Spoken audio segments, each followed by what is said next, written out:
On en vient au commerce et au développement et la parole est à Afaf Gabellotto pour nous parler d'abord des subventions peut-être concernant les illuminations et on en viendra ensuite à l'Arc de l'Innovation. Alors, ce que je vous propose, c'est que comme on a 1, 2, 3, 4 subventions d'illumination, c'est peut-être de les faire sur un seul même lot. Alors, il s'agit donc des subventions pour les illuminations 2015, donc, qui ont été réalisées en 2015-2016, l'année dernière. Alors, la première subvention est une subvention pas que d'illumination, parce qu'il s'agit d'une subvention d'animation commerciale plus généralement à l'association de Carré de la Porte Montmartre qui est portée et présidée par Patricia Lardet, que je salue. Donc une subvention de 8 000 €, dont animation à l'occasion de la fête des mères, fête de la musique et illumination de fête de fin d'année. Nous avons la DAE 140, une subvention de 14 700 € à l'association des commerçants du quartier Ordonnaire pour les illuminations de fête de fin d'année 2015. Et j'en profite pour saluer le travail de M. Castex. Une autre subvention pour l'association du Haut-Montmartre pour les illuminations de fête de fin d'année, une subvention de 6 000 €. J'en profite pour saluer M. Lou. Et une subvention de 13 900 € à l'association des commerçants Le Pic-Abbesse, toujours pour les illuminations de fête de fin d'année. Et j'en profite pour remercier M. Brice-Moi, son président. Merci beaucoup. Je vais, sauf s'il y a des demandes de prise de parole, soumettre ces 4 délibérations au vote. Donc il s'agit de la DAE 81 pour la Porte Montmartre qui est... Pardon, allez-y, Monsieur Honoré. Excusez-moi, Monsieur le maire, là, cette fois-ci, aucun commerçant ne m'a interpellé, donc je le fais d'une manière spontanée. Mais je ne comprends pas qu'on donne des subventions de 2015 fin 2016. Est-ce que c'est parce que les associations de commerçants sont en retard ou est-ce qu'il y a un problème dans l'administration parisienne? Merci pour... Je vous pose cette question parce que des associations, ça pose problème. Alors on peut sourire quand on est très riche, quand on n'est plus d'association de commerçants, on peut éprouver des difficultés. Merci. C'est une question récurrente, donc oui. Afaf Gabellotto n'ayant pas enregistré sa précédente réponse, je vais lui redonner la parole pour qu'elle puisse la redonner. Afaf Gabellotto. Alors, pour vous répondre, puisque c'est une question que vous reposez régulièrement et à laquelle je suis tout à fait sensible, parce qu'effectivement, je connais les difficultés de certaines associations de commerçants qui n'ont pas les moyens de thésauriser, donc d'avoir de la trésorerie pour ces illuminations-là. Effectivement, c'est fonction du dépôt de dossier, donc c'est pas forcément une réponse, mais effectivement, en fonction de l'instruction du dossier, le traitement est fait de façon plus ou moins longue s'il manque des papiers. Il y a aussi des raisons de budget, donc c'est vrai qu'entre le vote du budget et puis ce qu'on alloue aux différentes associations, ça peut mettre un petit peu de retard, mais c'est souvent une question d'instruction de dossier. D'autre part, je tiens à le rappeler parce que on travaille avec les associations de commerçants, on travaille aussi avec les entreprises qui posent les illuminations.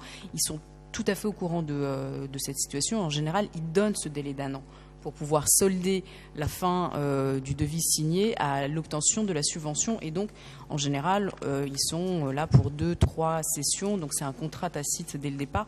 Donc, en général, ça se passe pas trop mal parce que les poseurs sont quand même au courant de cette situation. Merci beaucoup. Je vais donc soumettre maintenant au vote ces 4 délibérations. Donc, il va falloir suivre puisqu'on change un peu l'ordre de l'ordre du jour. La DAE 81 concernant la Porte Montmartre qui est pour unanimité. La DAE 140 concernant Ordonnaire, même vote. La DAE 270 concernant les commerçants du Haut-Montmartre, même vote. Et la DAE 139 concernant l'association Le Pic-Abbesse, même vote. Je vous en remercie. On en vient à une délibération très importante et je suis très heureux de redonner la parole à Afaf Gabellotto pour nous parler de la convention avec Accords Croisés.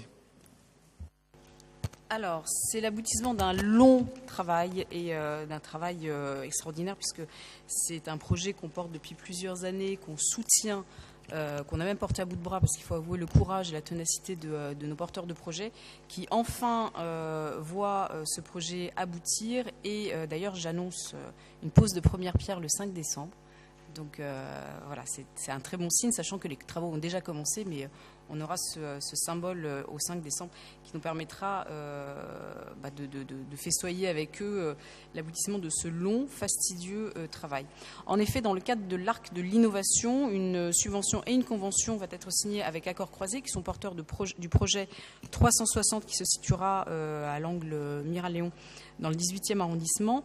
Donc c'est un projet qui est un très très beau projet, puisqu'il s'agit d'une espèce de maison mutualisée, d'un lieu de culture, d'un lieu de création, d'un incubateur, d'un espace global de production, de diffusion, de formation pour les entreprises de musique du monde, et qui se base en plus sur un nouveau modèle économique, c'est-à-dire que c'est un modèle économique qui mutualise un certain nombre de projets, qui vont mutualiser une salle en commun, des ateliers d'artistes pour pouvoir héberger les artistes qui viennent, puisque c'est la musique du monde, donc on a des artistes qui viennent un peu des quatre coins du monde. Donc toute cette mutualisation va pouvoir permettre de développer tout un tas de communications, mais aussi de développer tout un tas de modèles et de nouvelles technologies, de s'appuyer sur le digital également. Donc dans ce cadre-là, l'Arc de l'innovation propose donc une subvention d'investissement de 150 000 € afin d'aider à l'ouverture de lancer aussi ce projet, puisqu'il s'agit au total d'un budget global de 4,3 millions d'euros qui est supporté par les différentes entreprises de ce projet-là.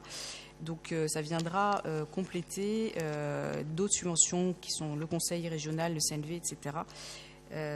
Donc c'est plutôt une excellente nouvelle, et surtout le début d'une très très belle aventure que j'espère pérenne, heureuse, joyeuse dans notre 18e arrondissement en plein Goutte d'Or. Merci beaucoup. Loïc Lorenzini, il n'y a pas d'autres prises de parole, et ensuite on passera au vote. Merci Monsieur le maire. Je voulais m'associer à Afaf Gabellotto pour rappeler la qualité de ce projet qui nous est proposé. Un projet effectivement porté par des fonds privés, qui est une très bonne nouvelle à la fois pour la Goutte d'Or mais également pour le 18e dans son ensemble. Et je voulais aussi me réjouir au titre de la délégation que j'anime, entreprise culturelle, parce que c'est un élément supplémentaire de taille qui va participer à la professionnalisation des métiers, qui soient autour de la création, de la production et de la diffusion sur le secteur musical, mais pas seulement. Et puis rappeler juste simplement que le poids économique des entreprises culturelles pèse de plus en plus fort sur l'économie, dans l'économie de notre métier, de notre pays, qui avec l'évolution des technologies, du numérique notamment, et l'évolution des usages participe à un gisement d'emplois pour lesquels il faut toujours donner plus de lisibilité et de moyens, surtout, pas surtout, mais notamment dans les quartiers populaires, sur des métiers qui pourraient principalement aussi intéresser des populations des fois qui n'ont pas conscience qu'il existe autour de la culture tous ces métiers en développement. Donc, Accords Croisés participe, mais au même titre que le MILA. Le MILA, qui, je le rappelle, était un cluster d'entreprises qui accueille et mutualise différents services auprès des entreprises des musiques actuelles, pour moi, font partie de cet assemblage qui constitue un écosystème favorable pour notre arrondissement, favorable à l'emploi et à la culture. Merci beaucoup. Je vais soumettre au vote cette délibération qui est pour unanimité. Je vous en remercie et je suis très heureux de voir que ce projet recueille maintenant l'unanimité, y compris au sein de la majorité, ce qui n'était pas gagné à l'origine, et je pense que c'est la démonstration d'un beau projet sur lequel on a eu raison de ne pas lâcher.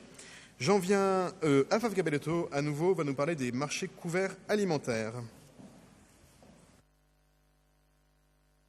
Oui, monsieur le maire, effectivement, il s'agit de l'attribution. Alors, le marché, en ce qui nous concerne, il s'agit du marché La Chapelle, donc qui est sous DSP, donc sous délégation de services publics.